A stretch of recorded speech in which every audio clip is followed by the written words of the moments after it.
So we're here today at the Motorsports Hall of Fame of America, which just relocated from Michigan and is now housed here at the World Center of Racing. We're getting ready to start this 2016 season. I just feel it. It's going to be one of the best ever. Riding the momentum of this year's debut of the $400 million Daytona Rising project, the Motorsports Hall of Fame of America is located in the Ticket and Tours building and showcases spectacular displays honoring all forms of motorsports: stock cars, sports cars, open wheel, motorcycles, drag racing, land speed records, power boating, and aviation.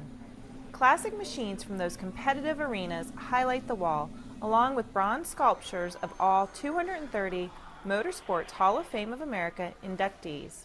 The Motorsports Hall of Fame was founded in Novi, Michigan, a suburb of Detroit. There was a famous Indianapolis race car that was called the Novi Special. Had its first induction in 1989, and really the philosophy was to create a very legitimate Hall of Fame that would gain respect, and a museum that would equal the quality of the Hall of Fame would come after that. We really never had a permanent home in Detroit.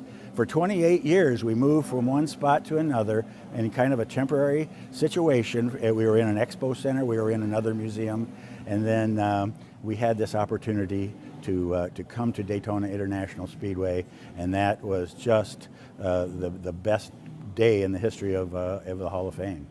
The Motorsports Hall of Fame of America has an international flavor, which was one of the original goals Bill France Sr. had for the Speedway when it opened in 1959. And now that the Hall of Fame has its permanent home at the Speedway, plans are in the works to expand this historical treasure. There's still parts of the construction of Phase 1 still going on. We have a major Phase 2, which is the Robert E. Peterson Theater. Robert E. Peterson is a publisher, or was a publisher from California, who has a great museum out in Los Angeles. There's also a foundation that gave us a major grant to help us build what you see here at the Motorsports Hall of Fame. So come the beginning of 2017, we'll dedicate that theater, and then we have further phases in the future as well. Admission to the Motorsports Hall of Fame is included with the tours offered at the Daytona International Speedway. The tours range in price from $18 to $52 per person and last as short as 30 minutes to 3 hours. The 30-minute Speedway tour takes guests into the infield for a rare opportunity to come face-to-face with the well-known start-finish line and 31-degree high banks, or ride down pit road to get an up-close view of the pit stalls.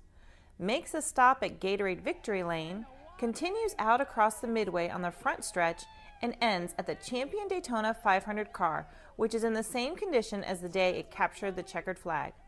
Following the tour, guests get to explore the Motorsports Hall of Fame of America.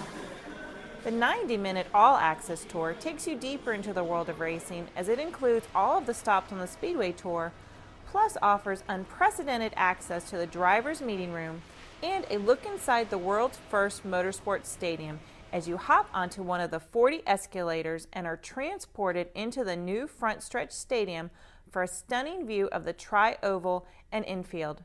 This tour also ends with a visit to the Motorsports Hall of Fame of America. The VIP tour is a 3-hour experience like no other. It is for smaller groups and travel is by an air-conditioned bus. It includes the same access as the other 2 tours, plus a visit to the International Speedway Corporation's Archives and Research Center, where many of racing's most treasured artifacts, including Sir Malcolm Campbell's Bluebird, are stored. The VIP tour caps off the experience by a visit to the Houston Line press box overlooking the Speedway, before concluding with an up-close look at the Champion Daytona 500 car and access to the Motorsports Hall of Fame of America. Right now, we have the bronze plaques of 230 achievers in all forms of motorsports that are inspirational for us all. We have examples of iconic vehicles from antique race cars to motorcycles to sports cars to a couple Indianapolis 500 winning cars. The history of this area in motorsports goes back to the very beginning. And so we think that the fact that people will be able to see not only the history of the area, but how motorsports has evolved across the country, I think is going to be very compelling for people. For access to the Motorsports Hall of Fame, please check out the Daytona International Speedway's tour page online at www.daytonainternationalspeedway.com/tours. To learn more about the Motorsports Hall of Fame of America, visit www.mshf.com. For Volusia Here and Now, I'm Shelley Safranek.